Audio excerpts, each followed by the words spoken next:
Hey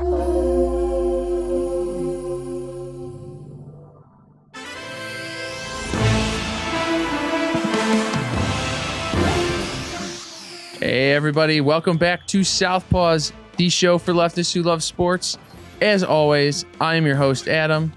I am joined by my co-hosts. I'm Maurice. And I'm Nathan. Down the hatch, folks. It is a very heavy show, I think, this week coming up. So it's time to just cut right to it. This week's Power Play. Well, starting us off this week, we have Jared Porter, the recently hired GM of the New York Mets. It's been broken by Mina Kimes and Jeff Passan over at ESPN that he is engaged in some sexual harassment. While with the Cubs, Jared sent unsolicited dick pics to a female reporter. He, before this, had sent a number of selfies, suggestive messages, and a proceedingly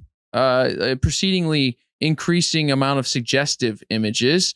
Then, after not having a response for 60 messages, he sent a dick pic. In a bizarre turn, after this had come out, first Porter, he declined, he said that it wasn't him. He didn't do this. They showed him the pictures, and then he said, "Oh, it was like a jokey stock image. Don't know what that means to just send pornography to people. Is still pretty bad." He was then fired the next day. Mets owner Stephen Cohen mentioned the importance of integrity related to the situation. Yet it was revealed afterwards that he had consulted exactly 0 women as character references for Jared Porter. So guys, what do we think of this? Yet another powerful man who cannot handle using a smartphone. You know, usually with stuff like this, what will happen is the teams will find out that this happened, and then they'll launch a 2-week investigation that comes up inconclusive, and then the person is suspended for a short amount of time. But I was really surprised and sort of happy that this happened so quickly. The firing happened within like 12 hours or something like that. The thing is, though, is that MLB is rife with abuse against women, and it's not enough. It's not going to be enough to just hand down punishments sparingly whenever stuff like this happens. They got to do something that actually addresses the root issue.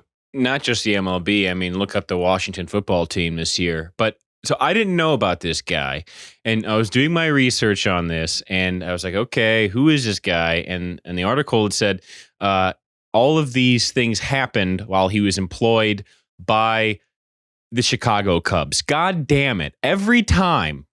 This is my main takeaway. We are the bastion of evil. Launch us into space. I don't know what to say at this point about that. And then the other thing, one of the pictures he sent, maybe we can throw it up at some point, is he gives the soy face to her. Like, do you like this? Just a soy. And like, I know exactly who this guy is. Every North Shore douchebag. Soy face. I gotta cut you off. As much as I want to hear that rant, I gotta cut you off here. You're long over. I'll get spicier if you let me keep going. Yeah, that's true. I'm kidding. I thought Nathan was going to advocate for dick pics on Southpaws. I thought that's it was just we had to stop him. It was me. Don't. Yeah. If I had a power play, I would like to respectfully hit the overtime button here and just say that this is just. I mean, really, people are talking about the selfies and how can men not understand when a woman is saying no and blah blah blah. And this is just all part of how we have created institutional power in this country, and it's just really people believing that because you have a cool job or a powerful position or a lot of money, that women or men or whoever are your subjects, and they are subjected to you, and you can't imagine not being able to just try and push the boundaries and take a little piece of that. And that's honestly why it always seems so comical when we see it now, because it's just a pathetic expression of power from desperate people who completely misunderstand the relation in the world. So that's what I have to say. Launch the Cubs into the sun. Well, we mentioned men abusing their power. We got yet another one for you. Urban Meyer. Urban Meyer has been hired despite all the headaches fatigue and trauma he has been through that's caused him to retire twice now. This is his third. He's like Jordan coming back with the Wizards. He's been hired by the Jacksonville Jaguars in a desperate move by now possibly shamed Illinois alum Shad Khan. Meyer was, of course, like I mentioned, he was chased out of Ohio State for abetting a domestic abuser. He claimed that it was just his time to go. He retired. He was not fired. And then he also prematurely retired the first time with Florida when it came out that he had pretty much just lost total institutional control, was doing weird power circles with the good players, introduced the world to Tim Tebow and Aaron Hernandez. He's directly responsible for all of this. But he's back. He's got his position in the NFL. So, guys, what do we expect from this? What's interesting to me is that the NFL has this rule called the Rooney Rule, where basically when filling out coaching positions, they have to interview at least one black person. The reason, one of the many, many reasons why rules like that are so hollow is because it completely misses the most important issues with the game, which is the fact that much like MLB, NFL, and all sports leagues are rife with abuse. And what are they doing to actually address these types of things? Well, forcing them to interview at least one Negro person per job position that's open does absolutely nothing to prevent them from hiring people who have long, steady histories of abuse, like with Urban Meyer. Well, yes, Urban Meyer is an asshole. We all know this. My reaction is that football coaching is a disease. And you know this because Urban Meyer took the job at Florida, left Florida, took the job at Ohio State, left Ohio State. He leaves these jobs because he says that his heart is going to explode. That's his given reaction. I will die if I keep doing this. And he keeps going back. We have to shut down college football until we figure out what the hell is going on. That's what I think. That's a great point. He did also leave Utah pretty shoddily. So Urban Meyer, we saw the memes. They were great. Everybody posting Hugh Freeze coaching from the bed. Urban will not be coaching. He will just be in the bed. All right, well, a little bit of the lighter side of football. We've done enough of men who abuse their power. See men who have come up with new powers, who have found new innovations. Of course, talking about Chad Ochocinco. We're not talking about him inventing a new cool name, but we are talking about how he apparently uses urine as sports medicine. It is seen here responding to this tweet that when I sprained my ankle, soak your ankle in warm urine and the swelling goes away in 9 hours. This is, of course, a long and storied history of people using urine as sports medicine. Maybe not quite in this case. Moises Alou, Jorge Posada, they both peed on their hands, toughened them up. Rich Hill, his infamous blister problems, he attempted to alleviate with the PP. And football players like Channing Crowder, they just like to piss themselves on the field. They like it. I don't think it's a sexual thing. I think it's just and poo-poo. Yeah, it's just fun for them. So, guys, what do we think of this this addition to the pantheon of PP athletes? I love it. And, you said Moises Alou. I think, people may, he admitted that he peed on his hands. He was made fun of. He was laughed at. He was mocked. And some analytics guys, I'm sure, sabermetrics are going to go, actually, there's no evidence that peeing on your hands helps. Well, guess what? A lot of these people do it. They say it helps for your blisters. All right. And I trust the professionals. So welcome, Chad. I think anything that makes sports funnier works with me. And this is very funny. And please keep peeing on your hands. Yeah. Man, I truly don't know what words I have for this. God, I'm sorry, guys. What the hell? I don't know what to say about this. Is you pee on your fucking hands? It's all right. I've never done it before. I've never done it before. I've never inquired like this. Honestly, at this point though, given the very storied history of urine and athletes, I do have to wonder if it has something to do with like a kink that they're all involved with. I just got nothing pure else. Science. It's pure science. He mentions No. an exact time frame, 9 hours soaking in a giant tub of urine. Not sure if it's his own. Not sure if he's acquired. No, it. he collected it. I looked that up. He did collect urine from teammates. Oh, well, good for him. It sounds fun. I actually, because I have more to say on this, and I want to make Maurice more uncomfortable. Let's hit the overtime. Let's more pee-pee talk. In doing research for this story, I found a story about Pirates pitcher Jamison Tillin, who said that he was considering peeing on his hands because he'd heard other pitchers had worked for them. I have to say this. I got to thinking about this. If you are willing to publicly tell a journalist, I am willing and thinking about peeing on my hands, 100% guarantee you have already peed on your hands. No one, you're floating that out. You're like, my friend told me that maybe this works, and maybe I did it. Maybe I did. He peed on his hands. I congratulate him. Good job, Mr. Tylon. Possibly, because Jamison Tylon, obviously, he came back from testicular cancer, possibly cured the testicular cancer with PP. We don't know. He may have tried it. Its benefits are boundless. Well, we got a lot of football. For people who don't watch football, we got yet another football story. We want to, I guess you could call it celebrate. Drew Brees. Drew Brees is obviously out of the league. They're getting bounced by other asshole Tom Brady last week in the playoffs. We just wanted to revisit some of Drew's greatest hits over his career, such as hanging out with Donald Trump during the LSU championship game. Very engaged in talks here. Very stupid picture. He also voiced some support for Black Lives Matter, going against earlier comments about how he did not like the flag, disrespecting going on in the NFL. Walked those back, immediately said he can't even understand why you would disrespect the flag in this manner. So fucking horrible stuff. He also did lose $9 million and thinking that diamonds are some sort of investment vehicle. It was obviously a scam because that's not what you put in your 401k, Drew. He also had this wild tweet about Guantanamo Bay, celebrating all the great work happening at Guantanamo Bay. Beautiful.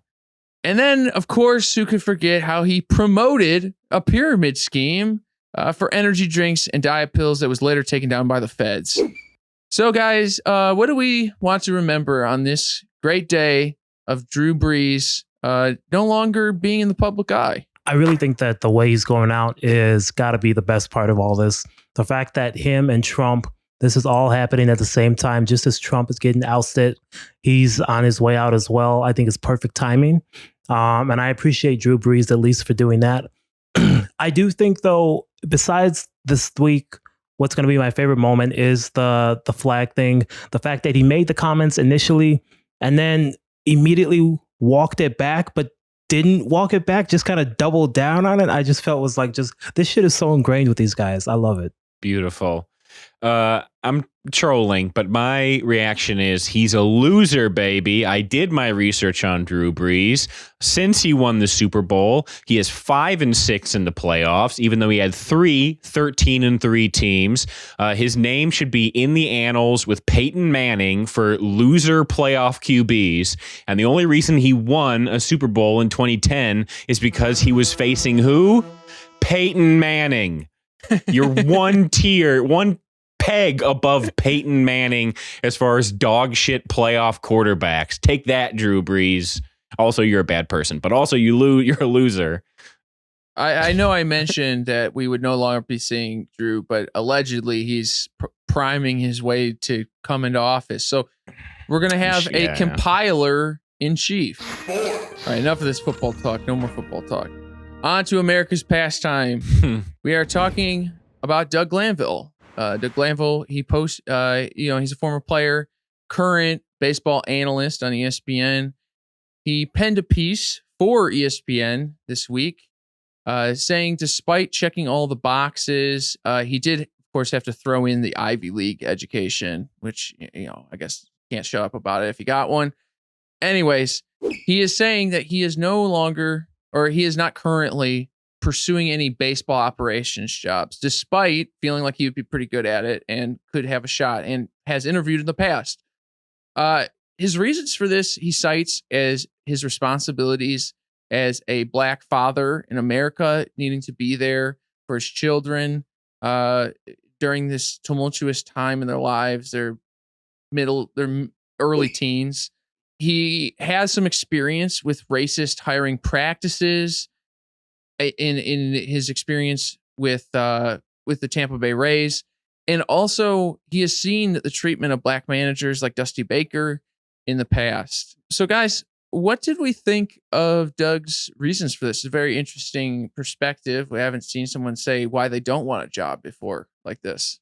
I thought it was very telling. You know, it's a beautifully written piece. There's also a piece, if you haven't heard us say this before, by Andrew McCutcheon, talking about the many barriers of like a American black baseball player coming up through the ranks, and it just shows you. You know, I mean, baseball, frankly, is not a sport that's played in low class or middle class neighborhoods really anymore, especially black and brown communities. And baseball has to deal with this more than just having a Jackie Robinson day, or the black American baseball player will be extinct from the game.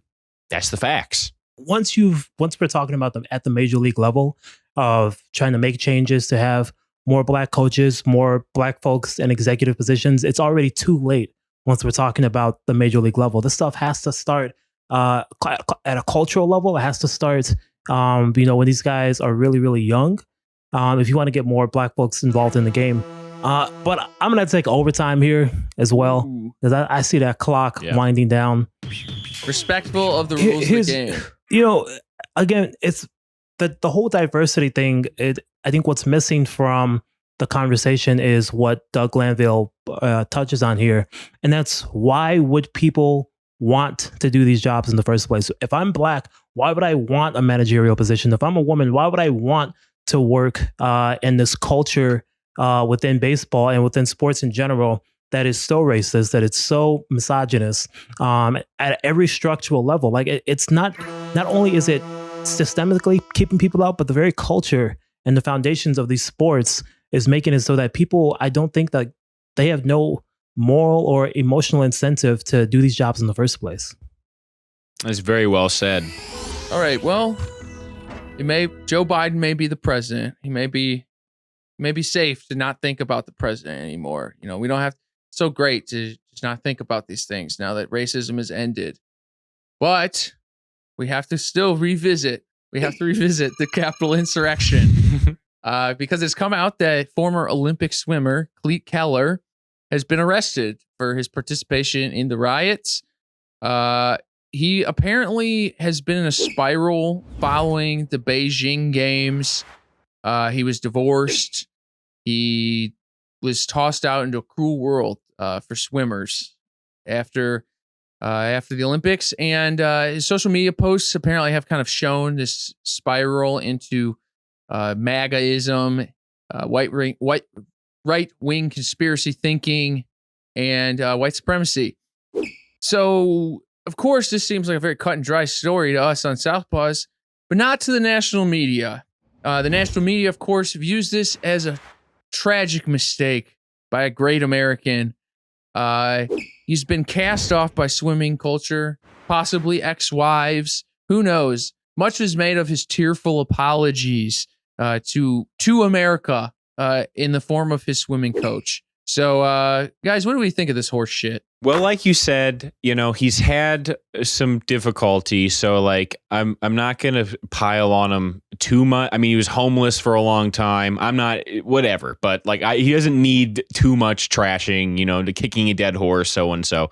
But I will say this, and this is the worst insult I can give. If you pull up a picture of him and pull up a picture of John Lackey, he's got a John Lackey face. Do you know how insulting that is? I don't need to say anything else. Like, he has to live with that John Lackey face. He does, like, but to live with that face every day, the John Lackey face. I mean, I don't need to insult him any more than that. I will say I was homeless for a time when I was about 15-ish or so, and it did not turn me into a white supremacist. Just to set the record straight on that. But I think that it is though very surprising, and I will shit on him heavily because ultimately you got to remember America has a very vicious white supremacist legacy when it comes to swimming pools and swimming in general. So the fact that, that this is coming out of that's good. A swimmer is just it's unsurprising that it's par for the course. Yeah. I mean, there is much to be said about how people use athletes, use them up, and create these hyper specialized units of labor that do have life after. But yes, like Marie said, I have been poor and destitute and white, and I did not turn into a white supremacist at the Capitol. Debatable.